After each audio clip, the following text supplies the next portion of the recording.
veces y con frecuencia tratamos la Biblia como si fuera otro libro cualquiera, y no es así. Es la palabra de Dios. Por eso a veces a mí no me gusta llamarle Biblia, porque además no es una palabra bíblica esto de Biblia. Biblia significa libros, pero nosotros tenemos el término específico de cómo se llama este libro. Se llaman las Sagradas Escrituras. Tú cuando te vas a la librería evangélica y te quieres comprar no, tú no dices, oye, quiero comprar unas santas escrituras, voy a comprar una Biblia, ¿no? Entonces, pues allí tienen muchas Biblias, de todos los colores y de todas las formas, y no, algunas no muy buenas, por cierto. Pero bueno, la cuestión es que tú no te compras en la librería evangélica las santas escrituras, pues las santas escrituras fueron dadas por Dios gratis. O sea, es decir, el interior de lo que hay aquí es precisamente lo que salva a las personas de la muerte eterna y lo que transforma a los creyentes en el siervo que tiene que ser.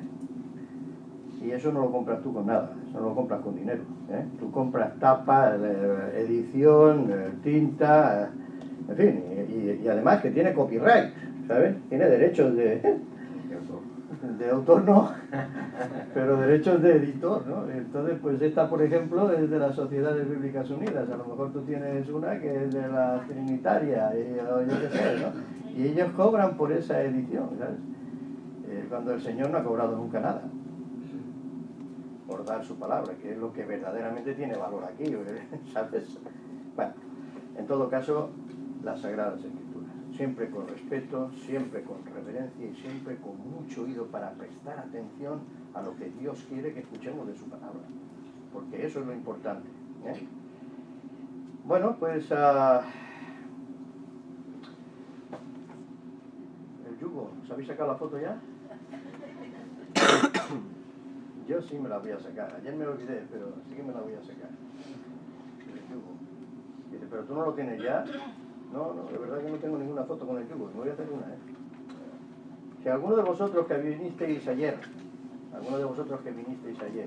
quisieseis resumir lo que es la lección de Jesús, porque estuvimos hablando de la lección de Jesús, ¿verdad? Hoy vamos a ver en esta sesión la visión de Jesús. Estuvimos viendo la lección, hoy la visión, ¿eh? Si pudieseis resumir cuál es la lección de Jesús acerca del yugo, ¿cómo lo diríais? Breve, como que me deis 3 puntos o 4, breve. Pues yo tengo en la cabeza una cosa muy breve que resumiría absolutamente todo lo que hemos dicho, aunque yo creo que era necesario decir todo cuanto dijimos. Obediencia podría ser una buena palabra, ¿verdad? No se puede ir en un yugo haciendo lo que te da la gana, porque es rígido. No puedes hacer lo que quieres. Muy bien, obediencia sería una buena palabra. ¿Qué más? ¿Cómo usó, dijéramos metafóricamente, cómo es que pudo usar la figura de un yugo y fue tan importante para Jesús el de llevad mi yugo sobre vosotros? ¿Vosotros queréis descansar vuestras almas? Llevad mi yugo. ¿Qué más? ¿Se os ocurre alguna otra palabra así que pueda resumir? Obediencia, han dicho allí. Que Él es el maestro. Que Él es el maestro, por lo tanto hay que obedecerle, ¿no? Hay que obedecerle, y aparte de eso es que todo lo que nos pide se puede hacer porque tenemos que estar al lado de Él en el yugo, porque Él ya lo ha hecho todo también. O sea que es un maestro ya con experiencia. Con experiencia. Y con todo el poder. Y con todo el saber, ¿no? Claro, Él es Dios. Ahí no hay discusión posible. Estando con Él ahí, tenemos armadura, tenemos cruz y tenemos de todo, ¿eh? Igual que si llevamos nuestra cruz. Esa es otra predicación, no vamos a entrar en ella. Yo os lo voy a resumir también en esta palabra, tiene que ver con ello y con lo que ha dicho. No sé si hay alguien más que quiera decir su resumen, dijéramos. Mira que estamos resumiendo, pero resumido más una palabra, es gobierno. El Señor nos llama, el Señor nos pide, el Señor desea que seamos gobernados por Él. Porque ahí o está Jesús o hay otra cosa. ¿Qué puede ser? No puede ser el amor al dinero, dijimos ayer, ¿no? Puede ser el mundo, puede ser la carne, puede ser cualquiera de los enemigos grandes que tenemos, por ponerlos ahí, es lo que llama yugo desigual, ¿no? No os unáis en yugo desigual. Es decir, cuando dice unáis es la palabra que nosotros decimos uncir. No os unzáis, no os pongáis en el yugo juntos con los incrédulos. Porque qué concordia tiene Cristo con Belial, ¿no? Etcétera, etcétera, etcétera. Eso lo tenéis en, me parece que es 2 de Corintios capítulo 6. Me puedo equivocar y vosotros me corregiréis, ¿de acuerdo? Al final y luego principios del capítulo 7 también. Así que esa es la lección. El Señor quiere que seamos gobernados para que al fin podamos tener descanso para nuestras almas. Dice, pero ¿a quién le dice eso? ¿Se lo dice a los incrédulos? No, el yugo es para los creyentes. Son los únicos que pueden ir con Jesús aquí. La única comunión que puede tener Cristo no es con Belial, no es con el pecado, es con aquellos que han sido lavados, que han sido limpiados y regenerados. Y Él quiere transformarles, porque ese es otro paso. Romanos capítulo 12, versículo 1 y 2. Ese es el espíritu del siervo dicho por Pablo. Ayer lo vimos dicho por Jesús mismo. Porque nosotros hemos tenido que resumir mucho. Y ahora me estoy enrollando demasiado. Pero tuvimos que resumir mucho. Y seguimos empeñados en que al resumir no queremos dejar las palabras de Cristo. Así que queremos seguir que Cristo nos dé su parecer, su enseñanza, su sabiduría acerca de lo que es un buen siervo como siervo. Ayer dijimos mucho. Hoy vamos a estar en Juan capítulo 4, versículos 31 al 38, los cuales vamos a leer inmediatamente. Estamos en el Evangelio de Juan, capítulo 4, versículos 31 al 38, de nuevo las palabras de nuestro Señor ahí.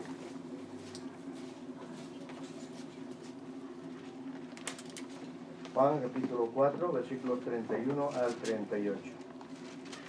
¿Lo habéis encontrado ya?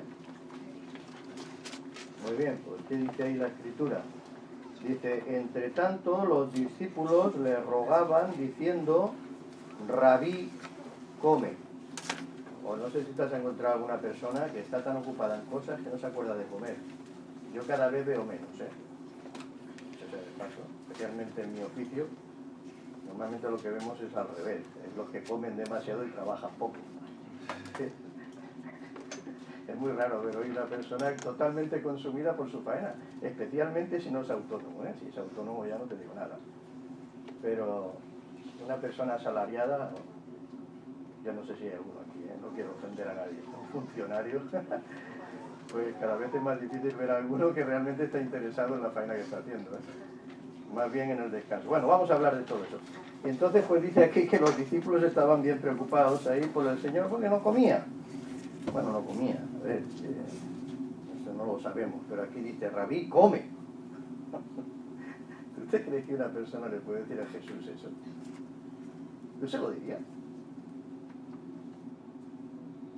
Tenían excesiva familiaridad, Yo creo que le amaban, yo creo que los discípulos le amaban. Yo creo que sí, yo creo que ellos estaban realmente preocupados aquí, ¿no? Y dice, Rabí, come. Y él les dijo, yo tengo una comida que comer que vosotros no sabéis. Esto es la primera reprimenda. Y entonces los discípulos decían unos a otros, wow, ¿le habrá traído a alguien de comer? ¿Le habrá traído a alguien antes que nosotros? Y Jesús les dijo, mi comida, y ahora ya les va a decir qué comida es esa que ellos no saben.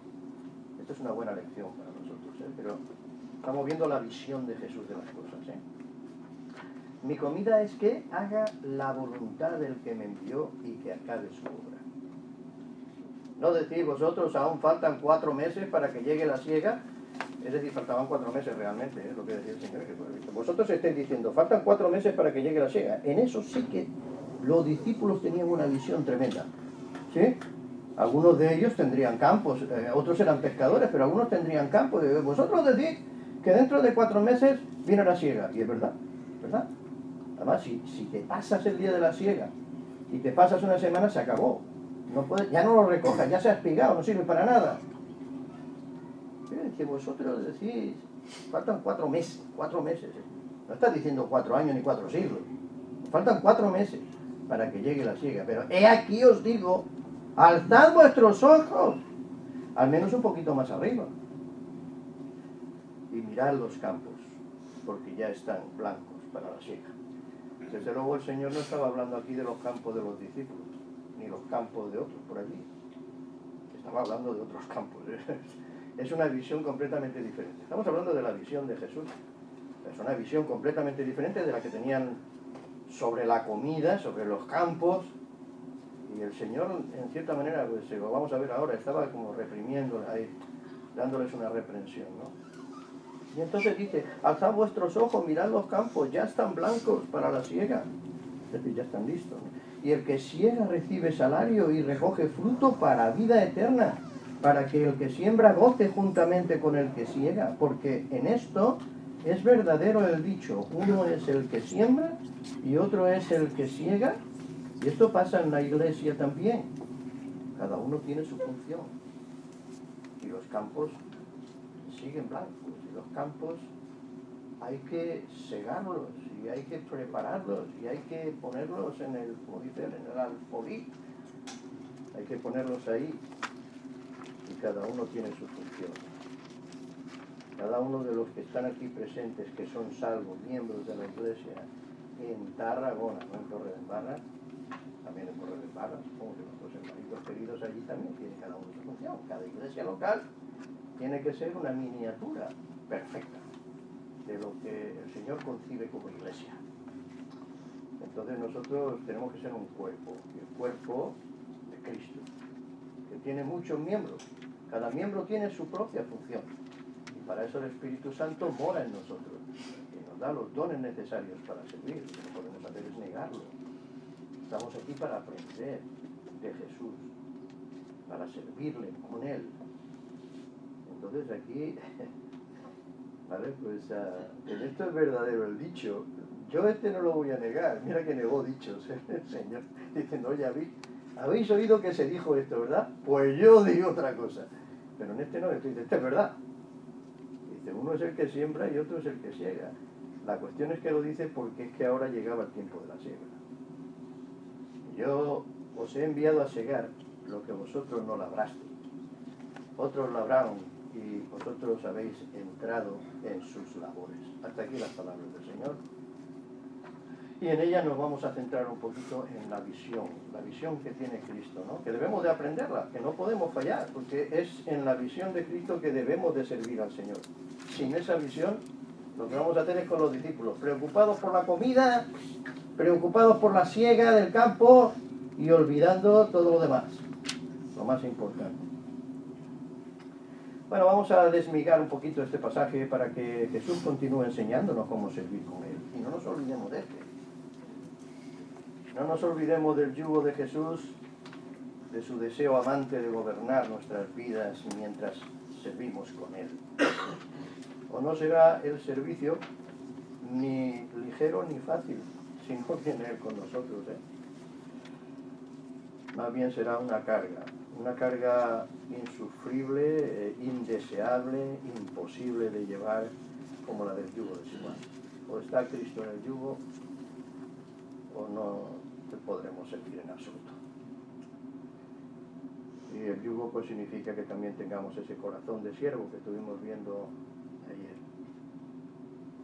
Esa palabra desagradable, poco apetecible, muy poco popular, el ser siervo. Y sin embargo, el término más amado en las Escrituras para designar a un hijo de Dios, a un cristiano, es un siervo. Así que este pasaje que acabamos de leer, lo que pone de manifiesto es que Jesús tiene una visión de las cosas mucho más penetrante, muy superior a la nuestra.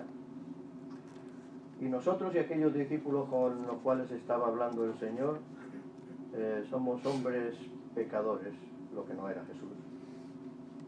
Y padecemos una miopía egotística de nacimiento. Vamos a empezar por ahí. Padecemos esa miopía que nos impide observar el mundo con compasión. Porque eso es lo que estaba haciendo Jesús ahora mismo ahí con los discípulos. Él tenía una vista que... ¿No os acordáis de aquello que pasó una vez? No sé si era con Elías o con Eliseo. Parece que era Elías, ¿verdad? Que vino todo aquel ejército y los sitió. Y eran solamente dos, Elías y su criado. Estaba todo aquel ejército dispuestos y el siervo era Elías Eliseo, ¿no? Y el siervo de Eliseo estaba temblando. ¿Y ahora qué vamos a hacer? Y entonces Eliseo oró al Señor y le dijo: Señor, ábrele los ojos. Y entonces cuando el Señor le abrió los ojos y pudo ver realmente lo que Dios veía, alrededor de aquel ejército había un ejército muchísimo más grande que estaban con Eliseo. Y entonces dice: son más los que están con nosotros que los que están con ellos.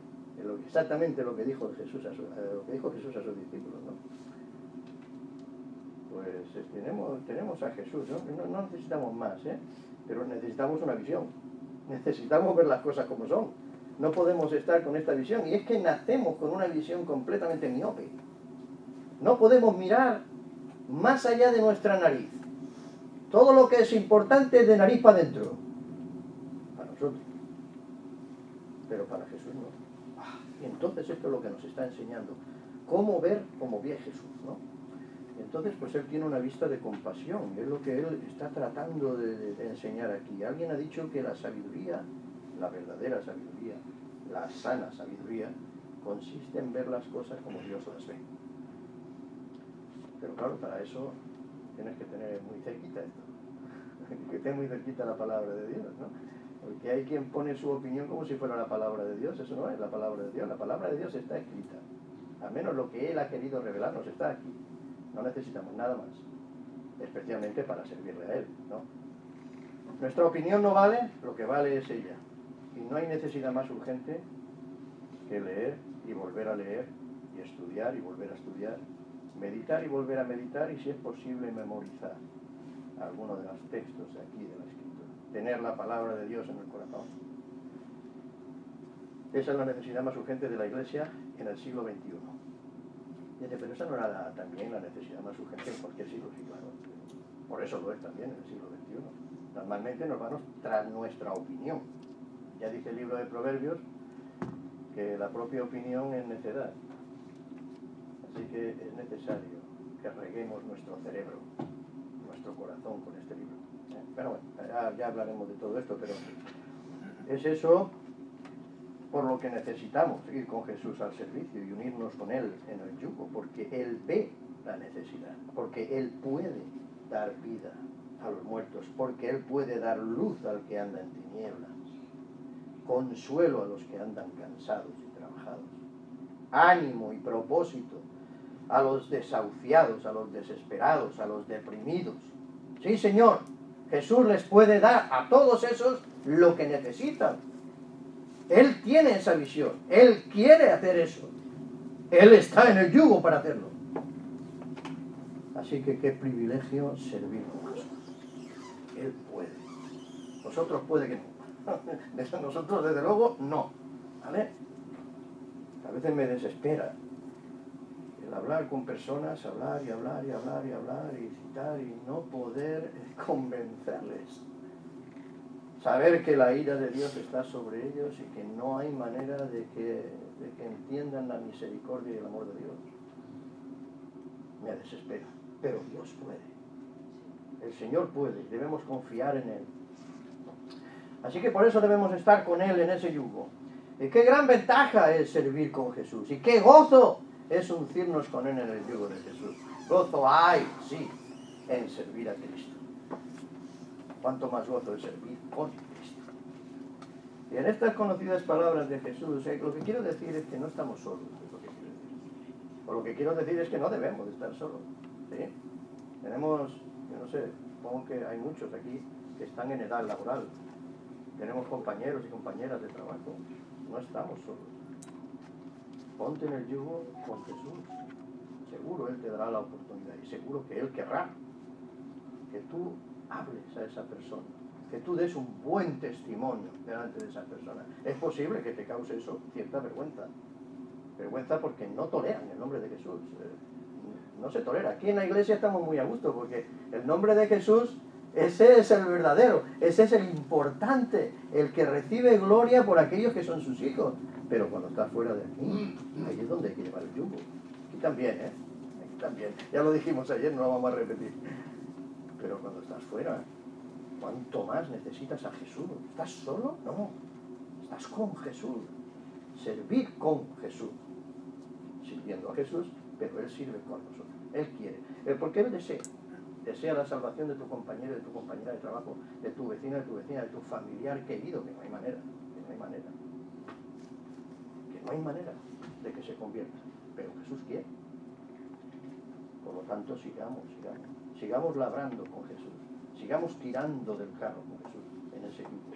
Bueno, pues en estas conocidas palabras que hemos leído de Juan 4, podemos aquí percibir al menos 3 actitudes en Cristo. La primera es de indignación. Indignación hacia los creyentes que no ven. Indignación hacia los creyentes, compasión hacia los incrédulos.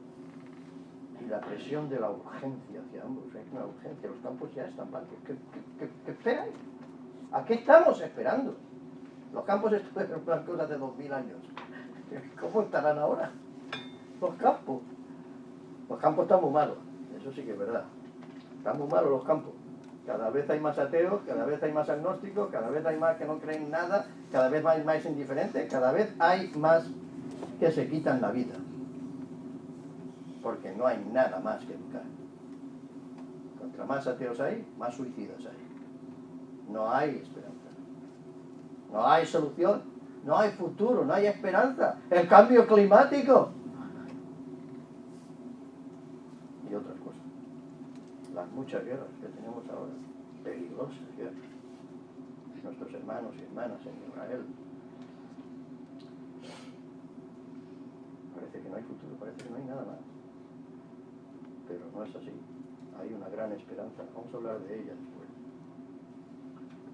Bueno, pues aquí vemos esta compasión y la urgencia de las palabras del Señor aquí. ¿Cuánto tenemos que aprender nosotros para ir con Jesús al servicio, con esta visión? ¡Rabí, come! ¡Rabí, come! Le pidieron esos discípulos al Señor, y es muy posible, como hemos dicho antes, que lo hicieran sinceramente, ¿eh? Preocupados por él. Rabí, tienes que comer, esto no puede ser, ¿no? No era malo lo que le estaban pidiendo, ¿eh? Pero hay que entender, ¿eh? Hay que tener la visión de Jesús para entender las palabras con las que respondió, ¿eh? No era malo lo que pedían, pero sí lo era, a los ojos del Señor, lo que no lograban ver ni reconocer, pobrecitos. Pero es que nos pasa igual a nosotros, ¿eh? Exactamente igual. Yo no sé si tú lo puedes reconocer, a lo mejor no sabes ni de qué estoy hablando ahora mismo. Estoy hablando del Rabí come. Pobre. Yo creo que les pasó un poquito lo que a Pedro cuando Jesús hablaba de la necesidad de sus padecimientos y de su muerte. Y entonces el apóstol Pedro, que ya lo conocemos, ¿no?, como era de fogoso, el apóstol quiso hacer reaccionar al Señor en sentido contrario. Y le dijo, en ninguna manera esto te acontezca, que tú tengas que padecer y que sufrir. Para eso estoy yo aquí. Bueno, pues ambos, los discípulos y Pedro, se encontraron con esa respuesta indignada del Señor. Porque ponían el interés humano por encima de la voluntad divina. Eso no lo podéis pensar, Señor. Esa es la visión que tenemos que ganar. Poner el interés humano por encima de la voluntad divina. Eso es lo que nos pasa a nosotros cada día. Nos pasa cada día, y me incluyo, ¿eh? Dice, ¿no eres tú pastor de la iglesia? Sí, pero yo estoy en el trabajo como tú, y yo estoy en mi vecindario como tú, tengo compañeros y compañeras como tú, y yo tengo familiares que no son creyentes, y tengo lo mismo exactamente, y tengo los mismos problemas y las mismas dudas, y el mismo fallo en esto, mismo fallo por el que le tengo que pedir perdón al Señor tantas veces, de poner el interés humano por encima de la voluntad divina. Para el Señor era intolerable. ¿No seremos nosotros continua y vergonzosamente culpables de esto? Pues nuestra ceguera carnal suele jugarnos malas pasadas como esas. Y estos discípulos demostraban que aún no tenían sus cuellos uncidos al yugo de Jesús. No entendían, no podían ver por qué no estaban. ¿Estás tú? ¿Lo estás? ¿Seguro? Aún no caminaban juntos en la voluntad de Dios. ¿Y nosotros? ¿Queremos al menos? ¿Deseamos al menos estar con Jesús en ese...? Es que nos puede poner en más de un aprieto, ¿sabes? El Señor nos puede poner en más de un aprieto. De pronto, hablar de Jesús a un compañero o compañera con el cual solamente has dicho chorradas toda la vida. Mira que lo sé, ¿verdad que lo sé? Porque es que yo hago lo mismo. Y después me voy a casa y le digo, Señor. Eso sí, yo no digo los chistes verdes. No estoy cuando ellos empiezan a beber o a fumar. Es parte de mi testimonio. No lo entienden, pero ¿qué voy a hacer? Tengo que hablar por Jesús, aunque sea sin hablar.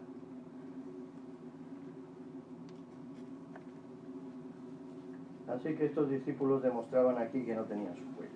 Yo espero que sí, que nosotros por lo menos tengamos el deseo. Observa aquí esa tierna, pero firme, contundente respuesta de Cristo. Mi comida es que haga la voluntad del que me envió y que acabe su obra.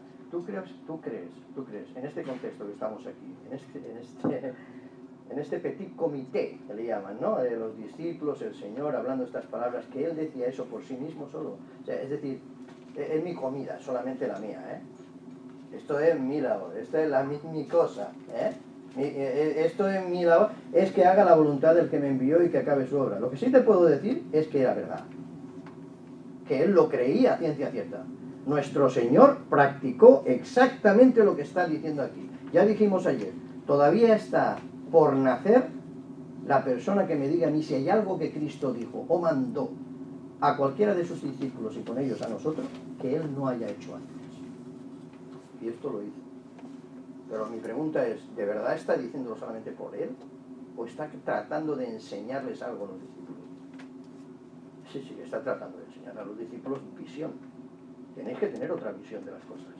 No podéis estar continuamente con lo físico, con la necesidad humana. Son necesidades, sí. Escúchame un momento, cuando terminemos la segunda sesión, media hora antes o 3/4 de hora antes, este de aquí va a estar crujiendo.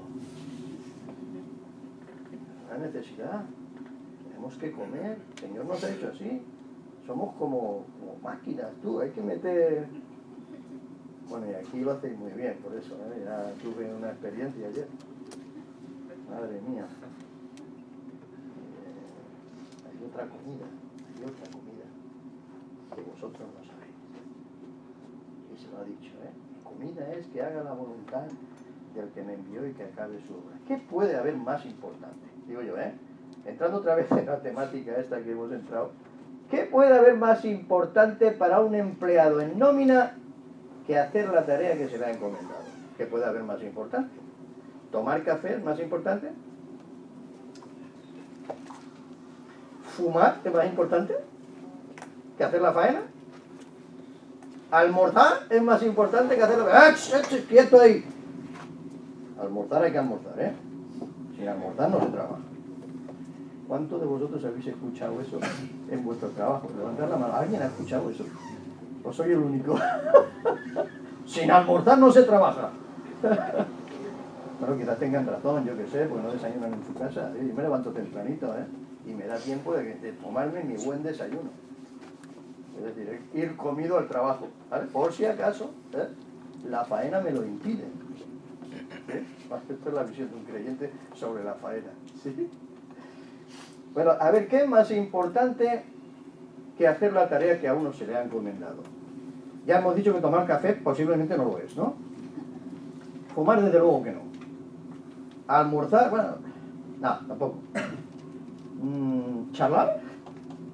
Charlar y más charlar y más charlar y más charlar y más charlar y más charlar. No, vale. La tarea es más importante que la tarea que se nos ha encomendado, por la cual nos están pagando. Charlar. Bla, bla, bla. Mirar estúpidamente al móvil, ¿eso es más importante? Yo no sé a vosotros, yo esto lo veo en cantidad, ¿eh? O sea, a mí me rompe, me destroza, me parte por la mitad. Tengo 61 años. He estado trabajando desde los 12. trabajando en trabajo, no en aquello que dice que mi padre me dijo que hiciera aquello. No, trabajar en un trabajo desde los 12 años. Tengo 61 y aún me rompe por la mitad el ver a alguien que en lugar de estar haciendo la faena está hablando por el móvil. Bueno, hablando no, mirándolo. Están mirando el móvil. Yo no sé qué miran en el móvil. Que es tan interesante. Bueno, a lo mejor están jugando con esas cosas que tienen, no sé. Bueno, sea como fuere, la verdad es que lo que estoy haciendo es la comparación, que puede haber más importante para un empleado en nómina. Es decir, está en nómina, está cobrando, que hacer la faena que tiene que hacer. Pues todas estas cosas, muchas veces lo que vemos es que esto es lo que está pasando, ¿no? Yo no digo que sean todos así, ¿eh? A que tú no eres así. Que no. Bueno, no me contesté ni levanté la mano. No, esto es... perdón, ¿eh? Pero esto es intolerable. Pero todo esto que hemos hablado, ¿no? Es realmente desolador y mucho más triste contemplar a tantos y tantos cristianos tratar las tareas del Rey de Reyes, del Señor de Señores, no del jefe de los jefes, de Dios, el Señor de Señores, con la misma negligencia, con la misma indolencia con que algunos incrédulos tratan la faena para la cual les pagan. A mí me rompe por la mitad, ¿eh? Tengo 61 años y 40 de ellos he sido salvo. Me he metido en todos los ajos y ahora estoy en el ajo de ser pastor. Hace ya unos cuantos años. Hace ya más años que soy maestro de la Biblia. Por la gracia de Dios, en su nombre, con todas las torpezas que tengo y manoladas, que le dicen manoladas. Pero aún me sigue rompiendo por la mitad. Ver que los creyentes no escuchan. Y me rompe más por la mitad que cuanto más avanza el tiempo, cuanto más urgente es escuchar, menos escuchan. Escuchamos del yugo, pero no nos lo ponemos. Escuchamos la visión de Jesús, pero nadie quiere lavar sus ojos. Es que nos ponen un compromiso, nadie quiere. Que os digo la verdad, este problema es endémico de la Iglesia, porque es la única que puede tener este problema, porque Jesús habla a la Iglesia. Y esto ocurre desde los días de los apóstoles, pero cada vez se está poniendo peor, cada vez peor. Aquellos días la gente moría por Cristo. No sé si habéis escuchado o habéis leído, supongo que sí, la epístola a Primera de Tesalonicenses, la gente estaba muriendo ahí por el testimonio de Jesús. De tal manera que les tiene que dar ese mensaje de consolación acerca de la venida del Señor, ¿vale? Para que no se desesperen, ¿no? Viendo a sus seres queridos morir por Jesús, ¿no? Y les dice, pero es que los muertos en Cristo resucitarán primero. Todo eso es un mensaje de consolación del apóstol Pablo, donde nosotros basamos nuestra escatología. Pero en realidad es un mensaje de consolación que nos habla acerca del futuro verdadero que espera el creyente, futuro esperanzador, glorioso, por causa del Señor Jesucristo, ¿no? Pero me parte por la mitad ver a la Iglesia que se comporta de esa manera, que nosotros nos hemos reído, porque hemos reconocido esas cosas en los incrédulos que conocemos. En algunos de ellos, no voy a decir en todos, yo tenía una persona con la cual trabajaba de transportista para Aguas de Barcelona, y había un hombre ahí, yo era transportista, yo les llevaba a ellos, ¿no? Y una vez me tocó una guardia de ir con aquellos que estaban reparando las tuberías. Bueno, alguien había hecho el hoyo, la tubería estaba limpia, había que sacar aquello, estaba podrido. Y ese hombre era un especialista, ¿no? Y entonces era fiesta, era un festivo, era tal, ese hombre trabajaba festivos, trabajaba en todo, ¿sabes? No paraba, y además ni almorzaba. El hombre tiraba para adelante con su cigarro en la boca, entonces. Y alguien, uno de los operarios que habían allí, dice, tú no descansas nunca. Ya descansaré cuando me muera. Bueno, son muy pocos, pero yo sé que no son todos, no son todos. Hay gente que se toma en serio su faena y el trabajo que hay que hacer y todo lo demás. Era un hombre grande, ¿sabes? Pero como una especie de armario. Se cogía las tuberías que tenían como mínimo 4 metros de acero colado, de hierro colado, ¿no? Y las cogía como si nada. Ya descansaré cuando me muera. Ojalá y hubiera algún cristiano así, ¿eh? Pero sin el cigarro en la boca. Porque entonces no estaríamos haciendo nada por el Señor. Si estamos matando el templo del Espíritu, ¿qué podemos hacer? ¿No? Pero sí, que pudiera hacer. Ya descansaré cuando me muera. El Señor me ha dicho que allí hay unas mansiones. El Señor nos ha prometido unas mansiones, estar con Él toda la eternidad. Sí, serviremos, pero estaremos en la eternidad con cuerpos completamente transformados conforme a la gloria del cuerpo. Sí, ya descansaremos, hombre, ya descansaremos, ¿no? En nuestras tumbas que se ponga descanse en paz, pero después de haber trabajado, claro, porque si te has tirado una vida de perrería, ¿cómo puedes después decir descanse en paz? No vas a descansar. Es como aquel que se tira durmiendo todo el día, luego llega la noche y no duerme. En fin. Mi comida es que haga la voluntad del que me envió y que acabe su obra. Me pregunto yo cuántos creyentes mueren con la conciencia tranquila de haber acabado la obra que se dio inicio. Porque esto forma parte del servicio, es acabar la vida y decir, he acabado la obra. Pero bueno, pero eso era para Jesús nada más. El Señor tenía que hacer una obra grandísima, que es la redención de la humanidad. Eso es la cruz, es su sangre. Eso es tremendo, eso es para Jesús. No. Esto es una enseñanza para sus discípulos, que somos nosotros. ¿Sí? ¿Estás, cómo estás? Empezando la obra, estás a medias, la acabarás algún día. Dices, es que no sé ni de qué obra me estás hablando. De servir al Señor. Servir al Señor. ¿Estás sirviendo al Señor? De alguna manera que tú puedas comunicar y decir, yo estoy sirviendo al Señor haciendo esto. Y esto, y esto, y esto, y aquello. Porque tiene que ser una sola cosa. El Señor ha dado dones. No quiere decir que tú tengas uno. Puedes tener tantos como desees, porque eso es lo que dice la Biblia. Desead, anhelad los dones mejores.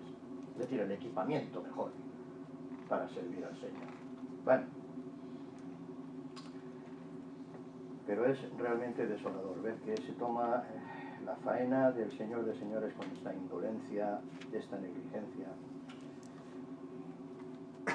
Es intolerable, intolerable. Para el Señor es intolerable. Lo que pasa es que ahora no nos está pegando con un mazo en la cabeza, aunque dice que la palabra de Dios es como un martillo, que quebranta la piedra. Algunas cabezas, la mía por ejemplo, necesita un buen martillo. Es una piedra dura. Hay corazones que son muy duros. Dice, pero hombre, no, los creyentes no. Los creyentes ya han creído en el Señor y ellos tienen corazones blandos. Ay, blando, no sé qué decirte. Porque si no se nos meten las palabras de Cristo, ¿qué palabras se nos van a meter en ese corazoncito nuestro? Pero mira, el Señor mismo está indignado. Porque no se hace la obra. Se hace mal. Está indignado y a través de Jeremías nos manda este terrible mensaje. Cualquiera de vosotros, si lo queréis apuntar, está en el capítulo 48 y versículo 10 de Jeremías. Maldito el que hiciere indolentemente la obra de Jehová. Ese es el terrible mensaje de nuestro Señor. Maldito el que hiciere indolentemente. Yo no sé qué significa esa palabra. Pues búscala en el diccionario. Para eso están. 48:10 creo que es, a ver si no me he equivocado. ¿Sí es esa? Gracias. Maldito el que hiciere indolentemente la obra de Jehová. Yo de ti, si tienes un boli rojo, lo subrayaría en la Biblia, ¿vale? Porque eso es un versículo que nunca vas a oír otra vez. ¿Vale? Son las palabras del Señor. Maldito el que hiciere indolentemente la obra de Jehová. Indolentemente hacemos muchas cosas en la vida, pero la obra de Jehová nunca la podríamos tratar así. Bueno, pues quiera Dios concedernos la visión seria, la visión sincera de Cristo acerca de la prioridad absoluta de hacer la voluntad de Dios. No hay otra manera de ver el servicio, es hacer la voluntad de Dios. Y para él, esa era su comida. Su comida. Bueno, ¿qué es lo que hacemos más a menudo? Comer. Yo a veces pienso en mi propia iglesia y no hacemos más que comer. No hacemos más que comer. O sea, llega el mediodía a comer, y llenan los platos bien llenos. Y llega la cena y a comer, los platos bien llenos. Y antes de ir a la iglesia a desayunar, no hacemos más que comer. Y el Señor dice, es que yo tengo otra comida que como continuamente, que es hacer la voluntad de Dios. Es tremendo. Así que debemos de aprender esa prioridad absoluta, de hacer la voluntad de Dios, ¿eh? Porque esta era la comida del Señor, es decir, tenía prioridad sobre la comida física, incluso. Hacer la voluntad de Dios, es decir, servirle, debe ser un hambre que pique en nuestra alma más que el hambre de la comida en nuestro estómago. Bueno, vosotros ya sabéis, ¿no? El acertijo aquel, ¿no? La divina adivinanza, ¿cuál es el bicho que pica en la panza? ¿Cuál es? El hambre, muy bien, gracias. El hambre. ¿Eh? Ojalá y picaran el alma tanto como pican el estómago, porque eso es lo que está diciendo Jesús aquí, también en metáforas. ¿Eh? Tengo una comida que comer, que vosotros no sabéis y que me está picando, pero mucho. Es hacer la voluntad de mi Padre que está en los cielos, y que acabe su obra. Mi comida es que haga la voluntad del que me envió. ¿Pero cuál es tu comida hoy? ¿Cuál es tu comida? ¿Cuál es tu comida principal? No, mi comida principal es la comida del mediodía. No, hombre, no. Estamos hablando de la visión de Jesús de las cosas. ¿Eh? ¿Cuál es tu comida principal? Y esta es la consigna. Si pues coméis o bebéis o hacéis otra cosa, hacedlo. ¿Cómo? No. Dice otra palabra antes. Dice otra palabra antes. Hacedlo. Sí, pero dice otra palabra antes. Es la palabra que no nos podemos olvidar. Hacedlo todo, todo. Hacedlo todo para la gloria de Dios. Si comes para la gloria de Dios, te puedo asegurar que lo harás todo para la gloria de Dios. Pero normalmente comemos para la gloria de nuestro estómago.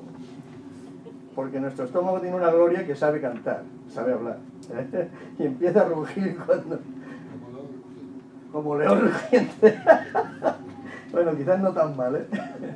Como león rugiente, y tanto y tanto. Hay veces que, madre mía, llega la hora de comer y no hay manera, no hay quien nos soporte. Bueno, la comida que tiene que picar de verdad es hacer la voluntad de Dios. ¿El Señor pasó hambre? ¿Tú crees que pasaría hambre, Señor? ¿Pasó hambre alguna vez? ¿Pero por qué? Si es Dios, puede hacer pan de lo que sea, de las piedras, puede hacer pan. De hecho, podía coger a Satanás y hacerle un pedazo de pan. ¿Sabes que pasó 40 días y 40 noches en el desierto? Perdona. Eso no es tener hambre. Yo me hubiera muerto ya, hacía tiempo. Pero él tuvo hambre, además lo dice la Biblia, tuvo hambre. También tuvo sed, nuestro Señor, tuvo sed. Él no podía irse al cielo y no padecer lo mismo que padecemos nosotros. Os lo he dicho. Él no nos pide nada que él no haya hecho antes, él tuvo hambre. Dice, yo también he tenido hambre en la posguerra. Bueno, tuviste hambre por necesidad, pero no por voluntario. Pues sí, tú no pasas hambre voluntariamente. Sí, porque yo ayuno. Amén. Eso es digamos, una ciencia bíblica que está a punto de desaparecer, el ayuno. Pero sin embargo tienes un montón de necesidades en tu vida que tienen una urgencia tremenda. Y el Señor dijo, es que hay género que no sale, sino con oración y no sale. Dice, pues si no te sale, prueba lo que dice el Señor, pruébalo. Que no comer, te puede ayunar de muchas cosas, te puede ayunar de sueño, por ejemplo. Dice, yo es que no tengo tiempo para leer la Biblia. ¿No tienes tiempo para leer la Biblia? Quiere decir que no tienes tiempo para comer, porque tú comes la Biblia. Son palabras de vida eterna, tú comes de la Biblia. Tu hombrecito interior va a ser un hombrecito tan pequeño que no sé cómo vas a entrar en el cielo, no sé si lo vas a encontrar de tan pequeño que es. Si no comes, ¿no? Le decimos a nuestros hijos cuando son pequeños, tienen que comer. Están tan distraídos, ¿sabes? Tan distraídos, están jugando y no se acuerdan de comer. ¡Vaya! Y tienes que decir, no, ven para ahí. Y luego están comiendo y tienes que hacer para que se lo metan en la boca porque están distraídos, porque hay tantas cosas que ver, tantas cosas para hacer que ya se quieren bajar de la trona.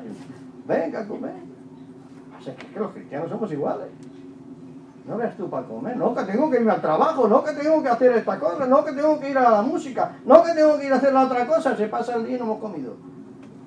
Y otro día y no hemos comido. Y otro día, bueno, se importa un pepino, perdón, la expresión. Bueno, se importa un pepino. Así que mucho cuidado, porque al final uno se... La cuestión es, ¿cuál es tu comida? Si pues coméis o bebéis o hacéis otra cosa, hacedlo todo para la gloria. Yo tengo eso como lema en mi vida. No quiere decir que siempre lo cumpla, pero es un buen lema, es una cosa para tener en nuestra mente, para tomar dirección, la dirección de la voluntad de Dios. Hacedlo todo para la gloria de Dios. Es decir, no se trata de esperar para hacer por el Señor algo extraordinario para servirle a Él.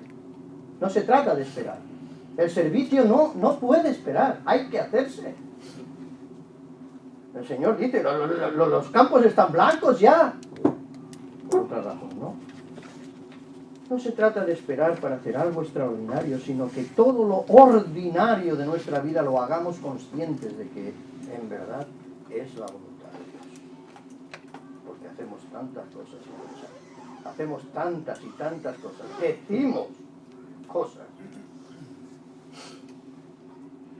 por las cuales espero que el Espíritu Santo nos haga arrepentirnos, porque no son conforme a la voluntad de Dios. Es decir, es todo lo ordinario de nuestra vida, hacerlo conscientes de que es en verdad la voluntad de Dios, de que servimos con Jesús, de que permanecemos en su yugo. Maridos, servid a Dios, amando a vuestras mujeres como Cristo amó a la iglesia. Dice, pero eso no es servir al Señor, ¿no? Eso es servir a mi mujer. No, eso es servir al Señor porque es el Señor el que lo quiere. Es el Señor el que lo manda. Amad a vuestras mujeres como Cristo amó a la iglesia. ¿Cómo amó Cristo a la iglesia? Entregándose por ella. No se entregó por sí mismo, se entregó por ella. Maridos, servid a Dios, amando a vuestras mujeres, como Cristo amó a la iglesia. Mujeres, esposas, servid a Dios sujetándoos a vuestros maridos como al Señor. Pero eso no es servir al Señor, eso es servir a mi marido. Yo ya me he puesto como propósito en mi vida para este año nuevo, ya ves tú que nuevo es, no servir a mi marido. Pues vaya un propósito. Ese es el propósito del caos en el hogar. Mujeres, esposas, servid a Dios sujetándoos a vuestros maridos como al Señor. Hijos, servid a Dios, obedeciendo a vuestros padres. Hermanos de la iglesia en Tarragona, servid a Dios, amándoos fraternalmente de hecho y en verdad unos a otros. Eso es lo que quiere el Señor. Dice, bueno, yo creí que esto de servir al Señor era otra cosa. No te preocupes, que esas solas de por sí ya son difíciles. Y si no tienes esto, y si Él no está aquí, lo tenemos muy crudo. De día en día, quiero decir. Hijos, obedeced a vuestros padres en el Señor. Eso es muy difícil. Bueno, tú ya no te acuerdas, pero para ellos es muy difícil. Os lo puedo asegurar. Porque es que se resisten a llevar el pedazo trasto este. Si no pesa, hombre, Jesús lo está aguantando, no te preocupes, póntelo. El Señor dice que obedezcas, tú obedeces. Es lo que hizo el Señor, ¿verdad? El Señor se perdió por allí, ¿os acordáis? A los 12 años se perdió y estuvo allí, sus padres no sabían dónde estaba. ¿A quién hay que culpar? ¿A los padres o al hijo? No sabían dónde estaba. Después de unos días se dan cuenta, no está el niño, ¿qué pasa con el niño? Y el niño estaba allí con los profesores de la ley, allí haciéndoles preguntas. Y los niños, al final el Señor dice que él, después de eso, se sujetó a sus padres. Fue un lapsus de Jesús ahí. Cuando era niño, un lapsus de Cristo, de que ya le estaba consumiendo la voluntad de Dios. ¿No sabéis que los negocios de mi Padre es necesario estar? Ya eran esas primeras conciencias del Señor. pero para nosotros ya debe de ser algo así. Debemos tomar la conciencia del Señor que la voluntad de Dios es primero que la voluntad nuestra, la voluntad del hombre. La voluntad del hombre es: mi mujer ha hecho algo que yo no quería, y es pegarle un grito. Yo espero que no sean cosas peores, pero debe hacernos ir al Señor en oración y en contrición y pedir perdón. Eso no es la voluntad de Dios. Por eso decimos, cuidado con servir al Señor, porque servir al Señor hay que servirle en todo, darle la gloria en todo. Es que es muy importante esa palabra todo, porque aparece muchas veces en la Escritura y nunca es una exageración. Siempre lo he dicho, el Señor era judío, no era andaluz. Por lo tanto, no es una exageración. Todo es todo. Ahora tú piensas que, pero servir al Señor se ha de servirle en todo y darle la gloria a Él. Yo no me miro el reloj, hermanos, así que yo sigo adelante. No tengo reloj, y hay un reloj, pero yo no sé a qué hora tengo que terminar. Ya tendría que haber terminado. Pues os queda para rato, así que ya no me contratéis más, ¿sabes? Yo soy un contratado. Pero ya has visto que me tomo mi trabajo en serio, ¿eh? Hacedlo todo para la gloria de Dios. Bueno, pues hermanos de Torredembarra, tenemos aquí una faenita, ¿eh? Oye, tenemos que estar hambrientos y sedientos de justicia. En el trabajo, en el instituto, en la universidad, en el hogar, en las vacaciones, en el tiempo libre, en el ocio, por supuesto en la iglesia local. Tenemos que tener hambre y sed de justicia. Solo así vamos a ser bienaventurados, nos dice el Señor, porque seremos saciados por nuestro Señor Jesucristo. Cuando tengamos hambre y sed de hacer su voluntad, de hacer justicia. Hacer su justicia es hacer su voluntad. Bienaventurados los que tienen hambre y sed de justicia, porque serán saciados. Debemos tener ese hambre que tenía el Señor. Esta es mi comida y yo quiero comer. Y además, es la promesa que nos hizo el Señor. Buscad primeramente. La palabra primeramente es muy importante. Buscad primeramente. No dice que no busquéis las otras cosas. Buscad primeramente. ¿Qué? El reino de Dios y su justicia. ¿Y qué dice? Bueno, es muy importante esa otra palabra, todas, ¿eh? Ya, a partir de ahora, cuando leáis la Biblia, cuando leáis todo, no es una exageración, me ha dicho el Manolo, que no es una exageración. El Señor era judío. Por lo tanto, dice, y todas estas cosas os serán añadidas. Todas estas cosas que, bueno, por lo que estaban hablando, no tienen que comer, no tienen que vestir, no tienen que beber, pero no os preocupéis de esas cosas. El Señor ya sabe la necesidad que tenéis de todas esas cosas. Más bien, buscar primeramente el reino de Dios y su justicia, es decir, hacer la voluntad de Dios. Todas estas cosas serán añadidas. No quiero que levantéis la mano ahora. La pregunta que voy a hacer, ¿alguno de vosotros ha tenido esta experiencia de confirmar, constatar que esto es verdad? No lo digo que lo digáis a la ligera, pero ¿habéis tenido alguna oportunidad de ver cómo el Señor ha provisto cuando hemos confiado en Él? A veces provee incluso sin confiar en Él. Pero buscando primeramente su voluntad. Es decir, hemos perdido un trabajo porque sabíamos que nos iban a pedir ir a la iglesia el domingo. No sé si aquí, yo supongo que sí, pero nosotros no somos sabatarianos como son los adventistas del séptimo día. Estos son muy legalistas y ponen leyes que el Señor ya no, es decir, si tú no vienes el domingo, pero sí que sabemos que debemos de santificar ese día, porque el Señor lo santificó desde el principio, antes de la ley, y lo santificó después de la ley. Y es una cosa importantísima para Él que el día de reposo, sea cual sea, se santifique para la gloria de Dios. Buscad primeramente el reino de Dios y su justicia, y todas estas cosas serán añadidas, pero provocamos la indignación de nuestro Señor cada vez y cada momento que nuestra comida no es hacer la voluntad de Dios. Qué importante es, pues, que sepamos su voluntad para poder hacerla, ¿verdad?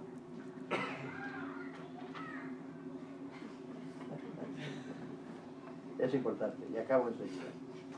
5 minutos antes, ¿vale? Qué importante que es saber conocerla para poder hacerla, ¿verdad? ¿Qué es lo más importante para un hijo de Dios? Si tú tuvieras que resumirlo todo, ¿qué podrías decir? ¿Qué es lo más importante para un hijo de Dios?